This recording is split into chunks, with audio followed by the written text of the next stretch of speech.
YouTube depends on how the recording comes out. I've spotlighted my video, so no one else will show up on the video. If you're concerned about showing up on the video, feel free to turn your camera off. So welcome to tonight's workshop. Tonight's workshop is about self-esteem, and the agenda for tonight, we're going to look at what self-esteem is, what causes a lack of self-esteem, how low self-esteem may be affecting you. We're going to talk a little bit about me, how low self-esteem affected me, how I increased my self-esteem. We're going to talk about what you can do to increase self-esteem. So we're going to look at cognitive behavioral therapy, hypnosis, neuroplasticity. And then at the end, if you have any questions or answers or comments, you can give them at the end. Also, starting on the 15th, may have a 4-week inner child program, which I'm going to tell you a little bit about during the workshop. So what is low self-esteem? What does low self-esteem mean to you? How would you define it? Let me know in the chat box.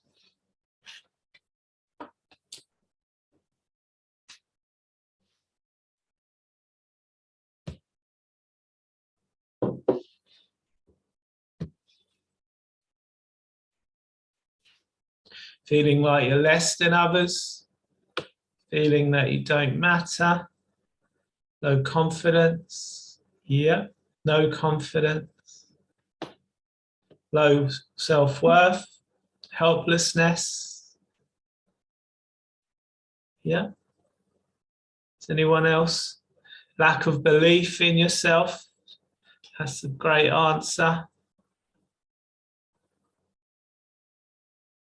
Yeah, not believing or trusting. These are all excellent answers. So what is self-esteem?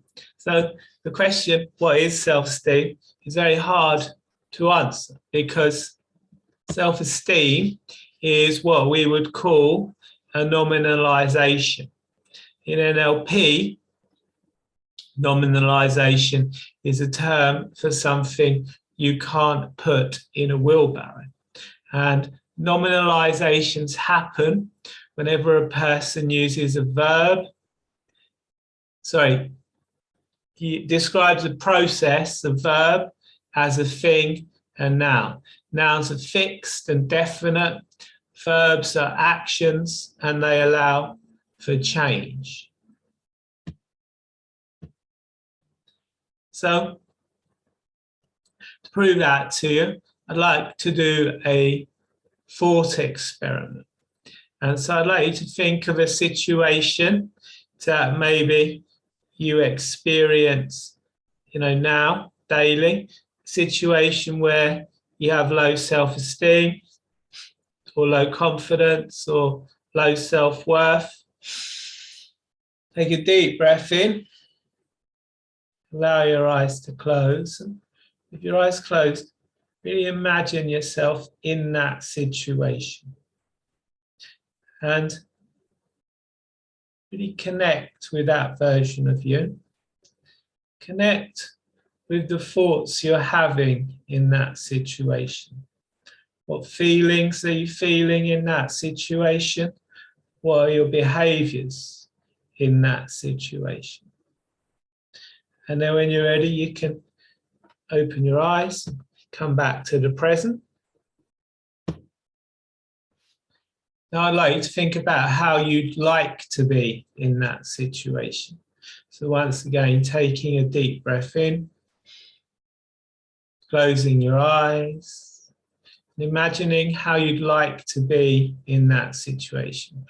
Perhaps feeling more confident, calmer, having more self-worth. What would that look like to you? What would your thoughts, feelings, and behaviors be in that situation when you have more self-esteem. Really connect with that version.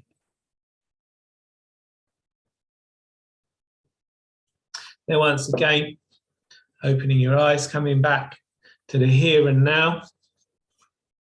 So the purpose of that experiment is to show you that, you haven't changed in that situation. You're still in that situation, but your thoughts, your feelings, and your behaviors in that situation are what has changed.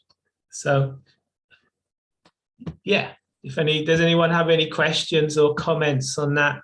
Let me know in the chat box.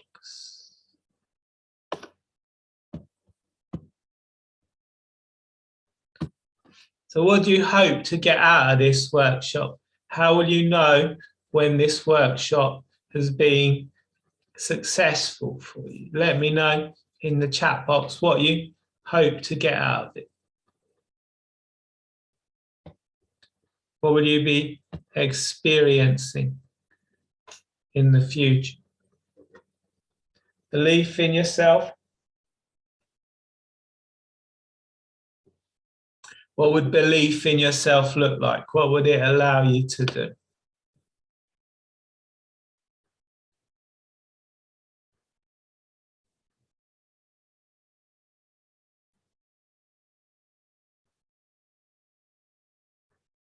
Elements of clarity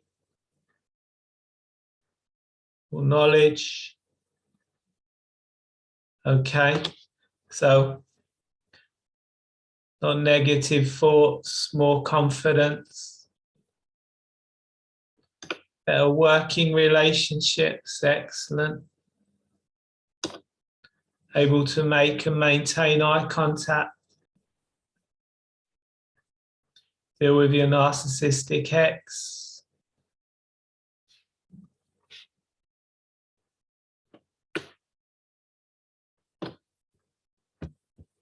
Okay, these are great answers.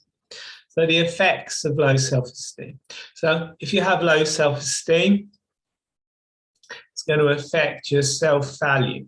Someone with healthy self-esteem, it means they value themselves and they're capable of taking responsibility for their actions. Esteem comes from the Latin word estimare, which means to appraise, value, or rate. And have self-acceptance. Someone with healthy self-esteem isn't going to look to the outside world for approval or love, and so they can live without fear of failure or rejection. They're usually going to be self-motivated, and they're going to be able to bond with other people more healthily. And because they're able to bond with people in a more healthy manner, they find it easy to form meaningful relationships. Also, if they have more self-value, they're going to see themselves as someone who's worth defending. They're going to see themselves as someone who can walk away from negative situations and people. So they're going to avoid narcissistic and abusive relationships. Codependency. People with low self-esteem they're not gonna feel okay in themselves. So they're gonna look to the outside world to feel okay. This again can mean that they find themselves in abusive relationships. They may use substances to make themselves feel okay, to suppress toxic shame. So they're going to possibly develop addiction issues. They're going to use substances. They may use alcohol, drugs, or sex to make them feel worthy. They're going to put other people's needs before their own. They're going to feel like they need to, people please, to do everything they can to keep other people happy, which again is going to leave them open to abusive relationships. So failure. So people with low self-esteem may have a fear of failure. They may have a fear of rejection. And this can cause them to struggle bonding with other people. It can result in them forming unhealthy relationships. They're often going to look to others for approval. Again, they're not going to feel okay in themselves. So they're constantly going to be seeking validation from the outside world, from other people that are around them.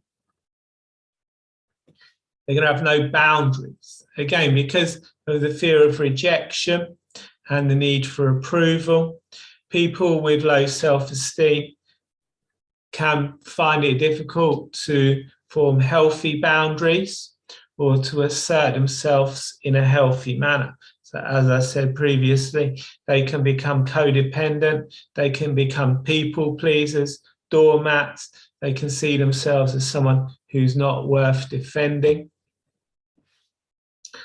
They're going to be unassertiveness. And assertiveness, again, is about boundaries. It's about knowing when to say no without imposing yourself on other people. Being assertive usually requires emotional intelligence. So it needs a person to be connected to their emotions and, not controlled by their emotions, but able to feel all their emotions in a healthy manner.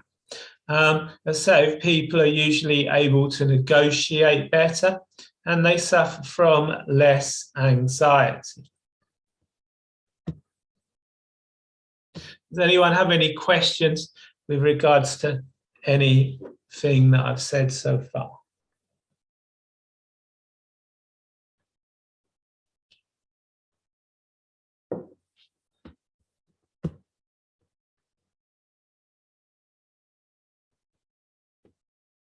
Yes, what's your question, Laura?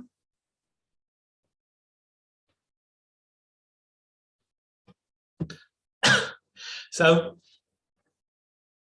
the difference between self-esteem and self-confidence. So many people get self-esteem and self-confidence mixed up. They're not the same thing, but they're very similar. So if a person with has self-confidence, they trust themselves and their abilities, and they're going to be capable of taking on new challenges and learning new skills. And confidence generally comes from experience. The more we do something successfully, the more confident we become in our ability to do that thing. So everyone is confident in something. Everyone is confident that they can do something, even if it's confidence that they don't have any confidence. Can you just imagine yourself? I'm going to come to that in a bit.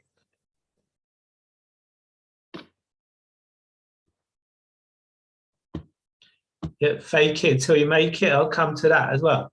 So someone with self-confidence is going to have belief in themselves, and they're going to have belief in their values and their ability to trust their own judgment.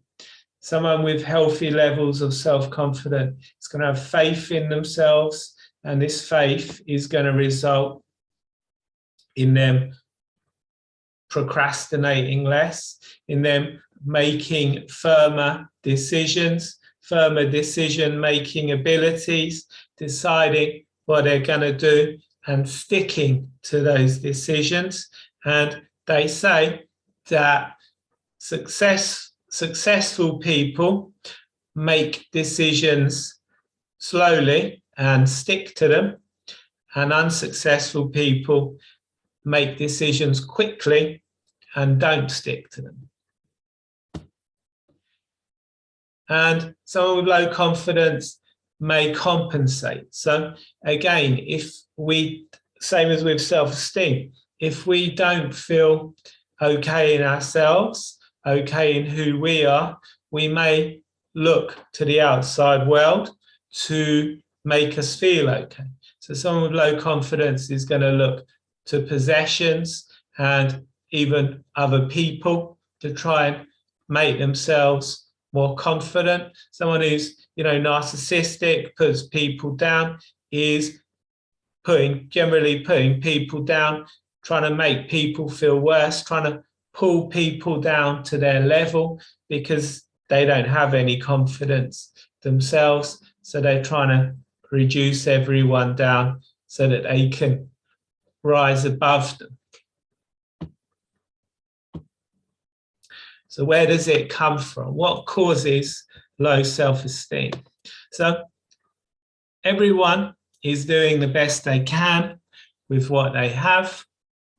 But low confidence, low self-esteem, and being unable to assert yourself, these are usually all caused by similar circumstances.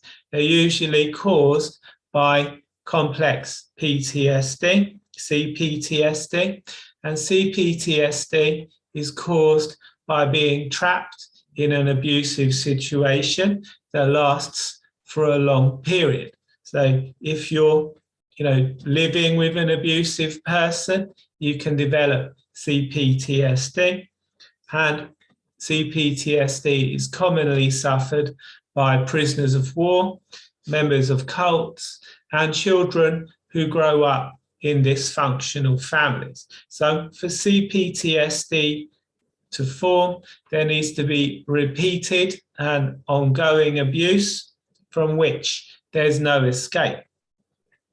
And again, if you're growing up in a lot of dysfunction, you're going to internalize that dysfunction. You're going to feel like it means there's something wrong with you. You're going to develop toxic shame. You're going to learn happiness no longer lives within you, and you're going to look outside yourself to feel okay, look to other people to make you feel okay, to, as I said previously, to reassure you. So one symptom of CPTSD is negative self-image and a negative inner critic, a negative inner voice, which calls you names, puts you down, tells you you're useless, you can't do things, whatever. And this inner critic is a hijacked superego. It's caused because the child, again, is looking to their parents to help them understand the world, looking to their parents to help them understand themselves. If those parents are putting the child down, calling the child names, they're going to internalize this. And physical and emotional abuse, it's all going to be internalized, and it's going to cause the child to suffer low self-esteem and a lack of confidence. And many children, the first emotion that most children, we all get shamed out of, is usually anger. And without anger, we're going to take on more and more toxic shame until we become an object of contempt to ourselves. So anger is a healthy emotion when used appropriately. It enables us, again, to defend our boundaries, to be assertive. Again, when someone's not assertive, when someone has low self-esteem, they usually let things go too far, and it comes to a point where they have to take drastic action or resort to violence to, try and get their boundaries back, to try and defend themselves. So systems theory says that by changing one part of the system, we can change all parts of the system. So this kind of ties into what you were saying about faking it till you make it. By increasing confidence, it can have a knock-on effect with self-esteem, and by increasing self-esteem or becoming more assertive, having better boundaries, being able to say no more often, this can increase confidence and self-esteem. So whilst issues with self-esteem and assertiveness usually result from the same experiences, they're not the same thing. So if you want to discuss one-to-one therapy with me, you can go to my website, which is anxietyhypnotherapist.org/free-session. You can book a call with me there. For everyone who comes on my workshops, a free 1 hour call. So if you want to do that, you can, as I say, go to my site and book a call there.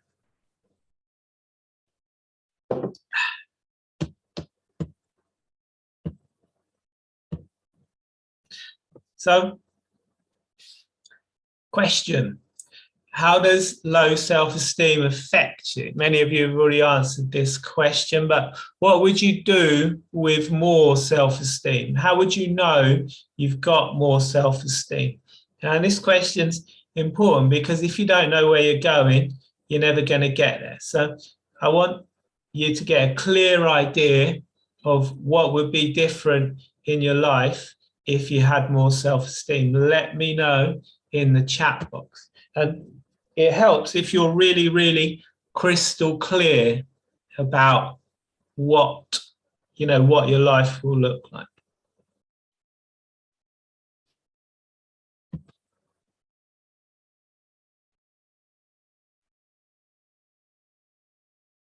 Not afraid of other people's opinions. Yeah. I used to be very afraid of what other people thought of me. I grew up in a very narcissistic environment and was constantly being attacked and put down. The thing with, people like that is it's their own issues, especially when it's a child, it's their own issues and their own insecurities that they're projecting onto that child. It's their toxic shame that they've taken on, and they need to distance themselves from it. So they project it onto an easy target. In my case, that was me. So I became very afraid of what other people thought of me and what other people's opinions were. But then I realized that what other people think of me is none of my business.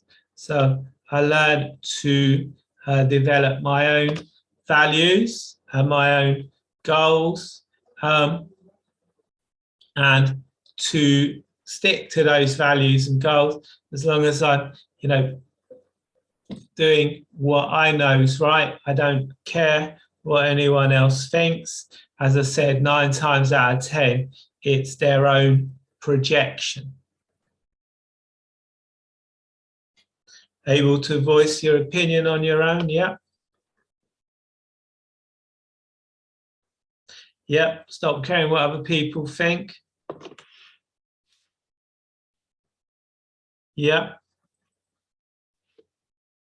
Embarrassing, yeah. So cognitive behavioral therapy. So systems theory says that thoughts create feelings, feelings create behaviors, behaviors create physical reactions, and physical reactions create more thoughts, more feelings, more behaviors. And the more you go through this loop, the stronger the behavior, the stronger the thoughts, the stronger the feelings, and the physical reactions become. Every time you do something, you create new neural pathways in your brain. The more you do that thing, the more, stronger those neural pathways become. But systems theory says that by changing one part of the system, we can change all parts of the system. So again, this goes back to your question about faking it till you make it. And there's a few things that you can do to start to change your behaviors. As I said, with the thought experiment, to think about what you'd be doing differently in that situation. Maybe you'd be standing more confidently. So when someone is anxious, they generally tend to cover their vital organs. They have, a low status posture. If someone is confident, they have a high status posture. And theory on this is that it comes from evolution. In prehistoric times, if you were low status, you were likely to be attacked and, stuff. So you'd walk around covering your vital organs, trying to make yourself small, not wanting to be seen. If you were high status, if you were a king or something, you wouldn't need to worry about being attacked because you'd have people to protect you, and you'd sit with your back to the wall and you'd make everyone kneel down in front of you. So you wouldn't need to worry about that. So you'd have a high status posture. You'd, have your head up, you'd have your shoulders back. And so one thing that we can do is start to consciously take on this high status posture. When we do this, we're tricking our mind into being more confident, into, knowing that there's no threats around. And then we'll start to feel more confident, which will result in more confident thoughts, more confident reactions. Again, your perceptions create your reality. So if you perceive something's gonna go bad, you're gonna act in ways anticipating that thing going bad, and that's gonna create the reality in which things go bad. So changing your perceptions, changing your belief, maybe having a more open mind, you can start to see changes happening in your life. In our brains, we have something called a reticular activating system. Its purpose is to sort information, find things that are relevant to us. So if we are,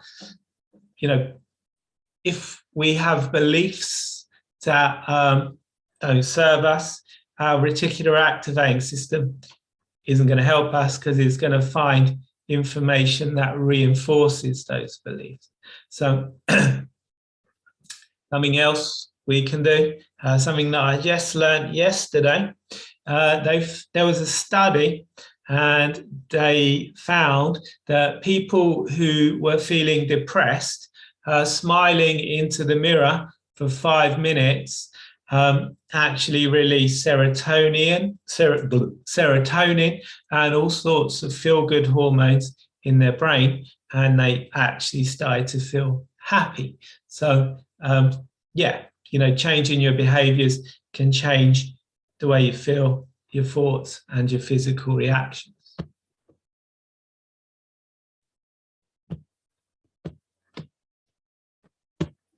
Neuroplasticity and hypnosis. So another great question someone asked was, if I just imagine myself the way I want to be, will I become that way? The answer is yes. You can't be someone you don't perceive yourself to be, and the emotional part of your brain can't tell the difference between a real or an imagined event. So using hypnosis, we can visualize ourselves the way we want to be. This is going to build new neural pathways in the brain. And as I said previously, the more we envisage ourselves that way, the stronger those neural pathways are going to become. And we can start to associate with ourselves that way. And the more we do that, the more we're going to become that person. Does anyone have any questions with regards to any of that? Let me know in the chat box.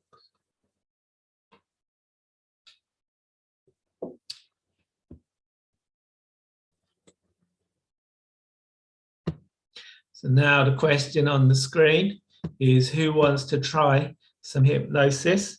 Let me know in the chat box if you want to try some hypnosis.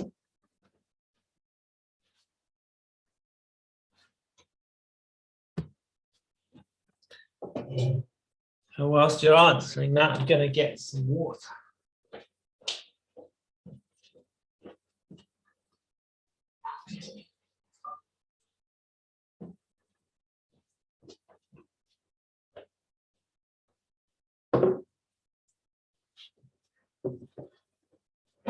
Yes, excellent.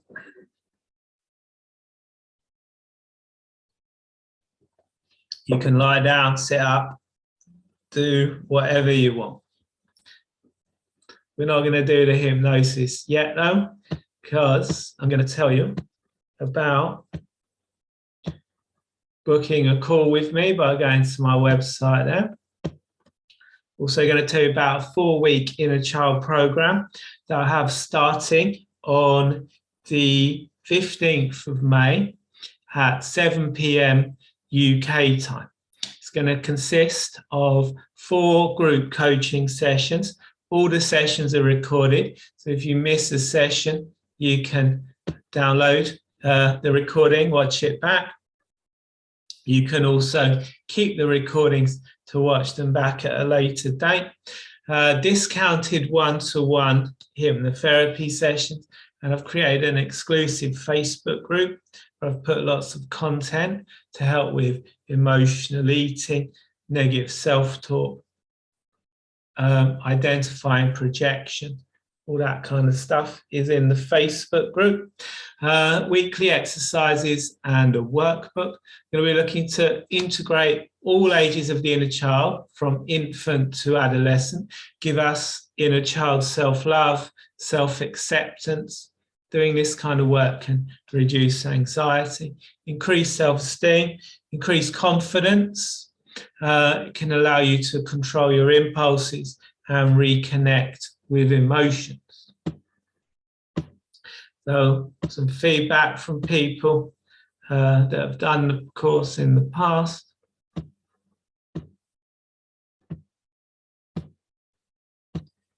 And I'm going to share a link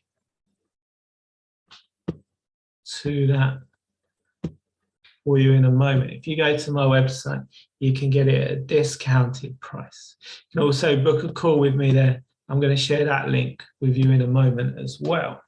So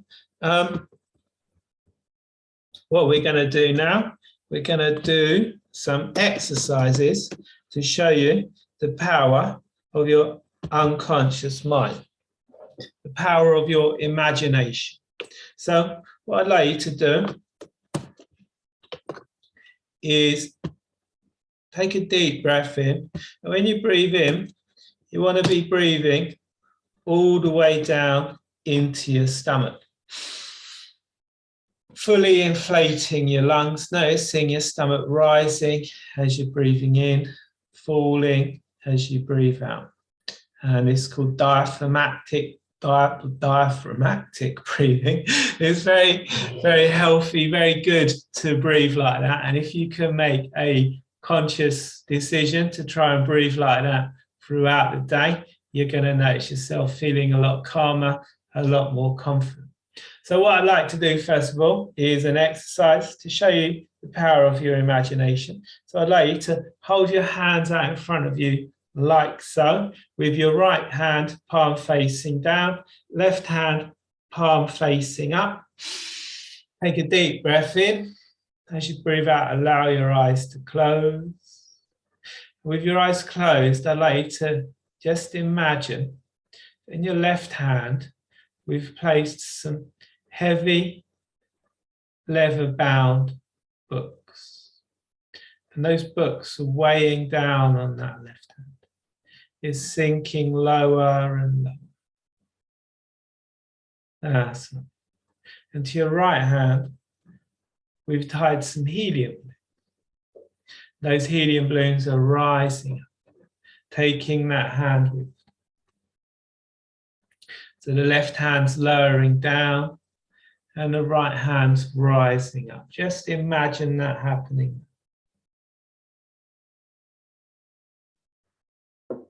That's right, left hand lowering down and the right hand rising up.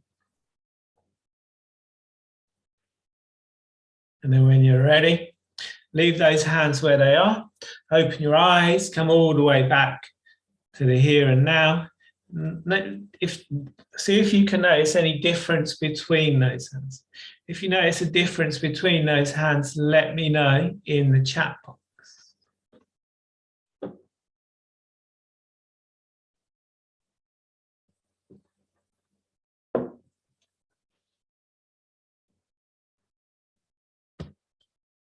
Excellent.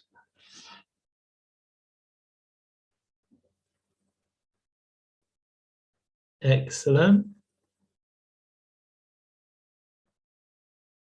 Super.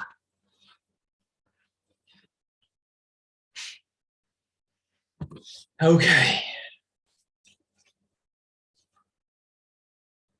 Excellent. Okay, so one more exercise to show you the power of imagination. I'd like you to, once again, take a deep breath in. As you breathe out, allow your eyes to close. With your eyes closed, I'd like you to just imagine that you're walking into your kitchen. And there on the side is a big bowl of juicy citrus fruits. Could be oranges, lemons, could be grapefruits, limes, whatever kind of citrus fruits you like. Try to imagine, just imagine picking up one of those fruits and safely and securely placing it on a cutting. And then safely and securely taking a knife and cutting into that fruit. We're going to cut a nice bite-sized wedge in that fruit. So you're cutting into it and all those juices are squirting out. Those citrusy smells filling the air. Those juices are flowing down onto the cutting. Imagine that now. And then cutting into it again. Once again, the juice is squirting out, flowing down onto the cutting board. Those citrusy smells filling the air.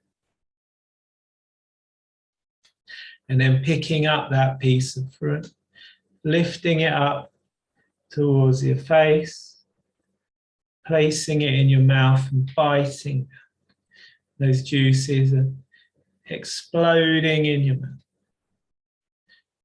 Those citrusy flavors are in your mouth. The juices are running down your face, dripping off your chin. And then when you're ready, you can open your eyes, come all the way back to the here and now, and let me know if that exercise made your mouth water.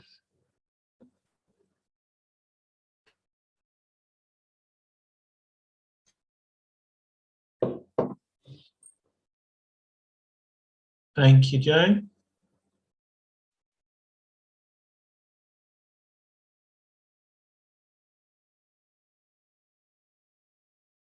Excellent.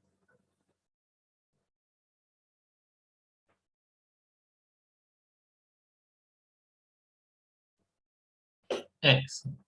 This is the power of your imagination. As I said, your mind can't tell the difference between a real or an imagined event. So I'm going to do some hypnosis now. So make yourselves comfortable. As I said, if you want to lie down, you can do that. Just making yourselves comfortable. If we should become disconnected at any time, you can just wake up as if you've had a nice, relaxing sleep. Click the link and I'll be right here. So that's right, just get comfortable now. Then taking a deep breath in, breathing all the way down into your stomach, allowing your eyes to close once. With your eyes closed, you can begin to start focusing your attention inward. I don't know if you start to notice yourself relaxing instantly, or if it will take a little while.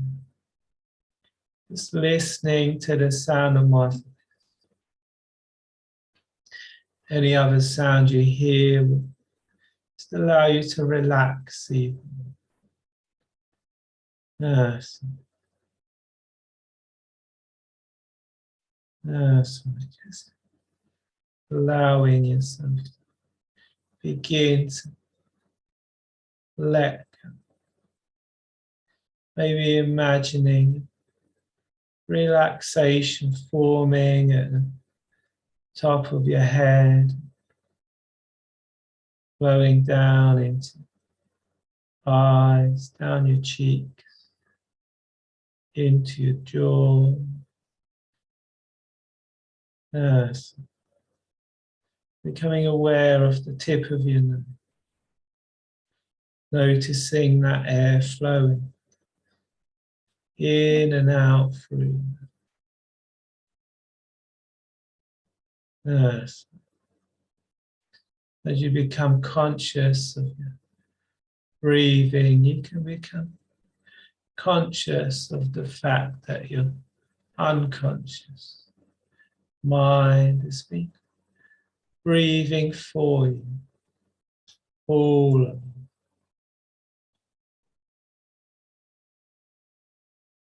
Your unconscious mind is responsible for all the most powerful, lasting changes you've made in you. It's responsible for you changing from a baby to a child, from a child to an adult.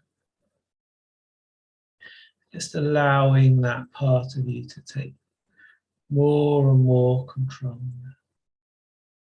That relaxation flows down your neck, into your shoulders, down your arms, into your hands, all the way down your body, into your legs, your feet. Yes. Drifting deeper and deeper. I don't know if you experience more relaxation with my words and the spaces between one. Yes. In a moment, I'd like you to imagine yourself standing safely, securely in an elevator.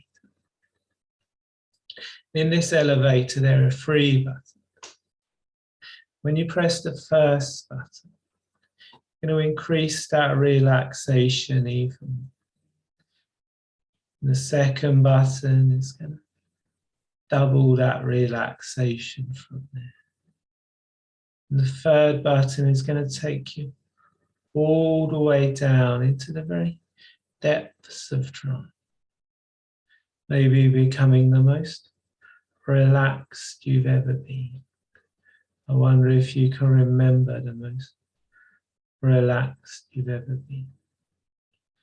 Then those elevator doors are going to open and you're going to find yourself watching yourself in a situation in the future.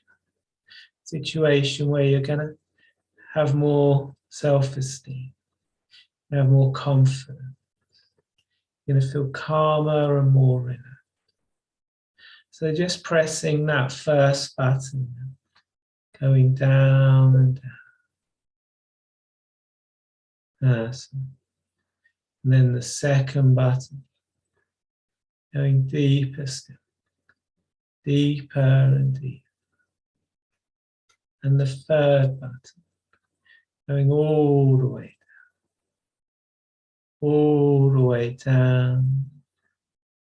Those elevator doors are opening, seeing yourself there in a future situation. Maybe over the coming days, weeks, a situation where you have more self-esteem. You're feeling calm, more relaxed, more in control. Maybe talking to someone confidently. Yes. Just observing yourself from a distance.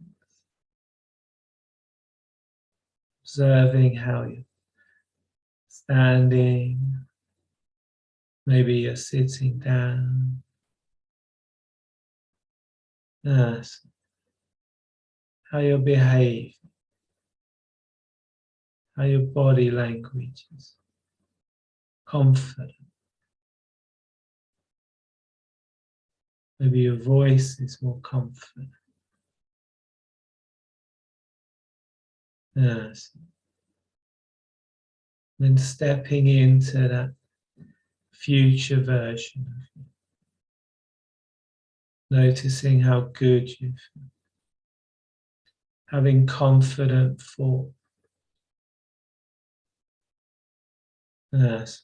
Feeling calm and relaxed.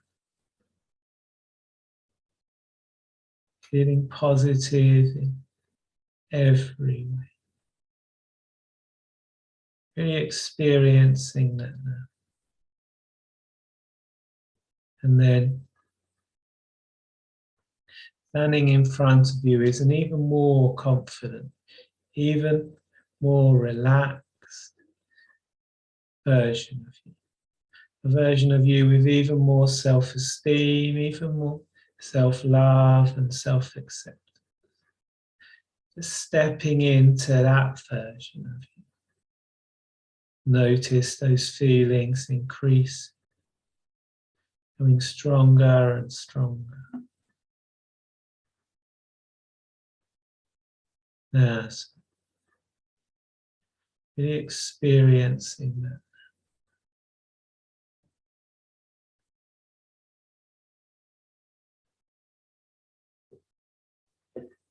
And then, once again, even more confident, even calm version of you, with even more self-esteem, even stronger boundaries. Standing in front of you and stepping into that version of you. Maybe you can imagine being able to take this version of you, these confident thoughts and feelings, into situations in the coming days and weeks. Yes. And then situations in the coming days and weeks, you're going to remember this time.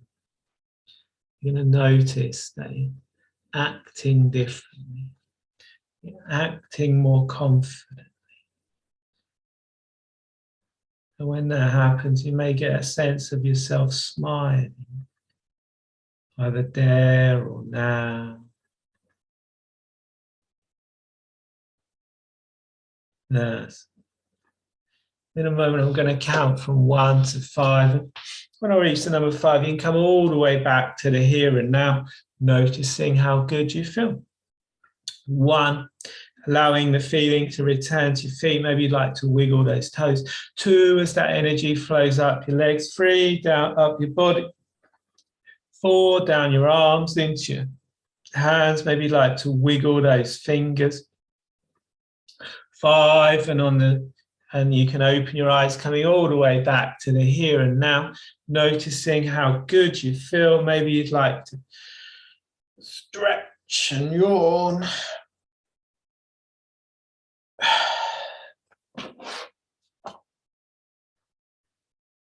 And if you like that, let me know in the chat box.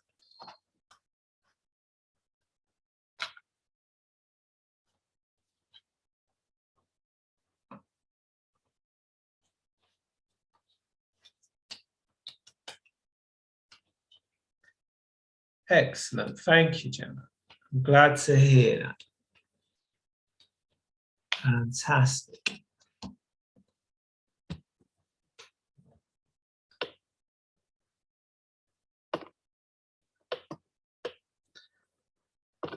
Does anyone have any questions for me? Anything you'd like to know? But once again, there are those links. First link to book a free session with me. Second link for the 4-week inner child program. It's priced in pounds.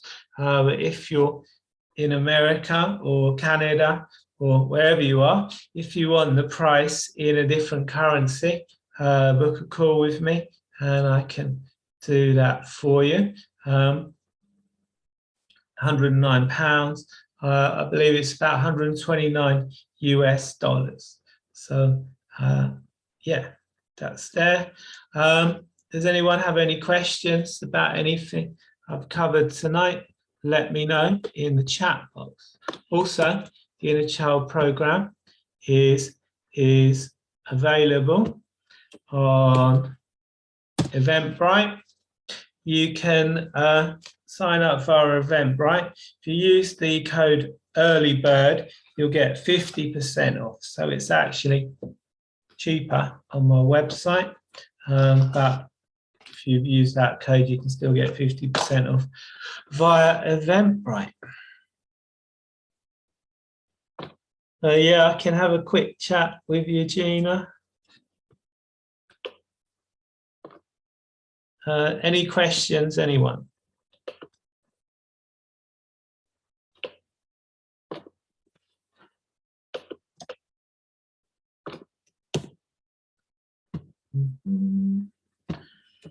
So, thank you, Sanjay. So, excellent. I look forward to hearing from you. So there, again, in the chat box, I just posted some more links. The first link is to my Facebook group, which I see that some of you have already joined. If you join that, you'd find lots of stuff there. It's not the Facebook group I spoke about earlier. This is my free Facebook group, but you'll still find useful stuff. And the second link is for my YouTube channel, where you can find previous workshops, and I may upload the recording of tonight's workshop tomorrow.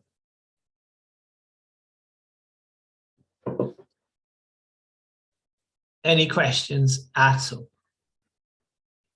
Thank you, Francine. I hope you have a great day too. Thank you for joining us. Thank you, Laura. Thank you, Maru.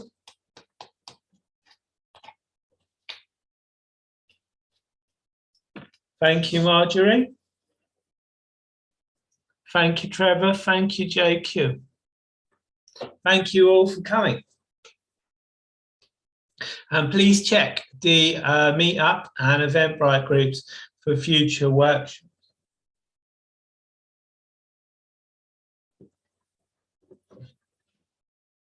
Thank you. Thank you, Sanjay. Thank you. Thank you, Nikki.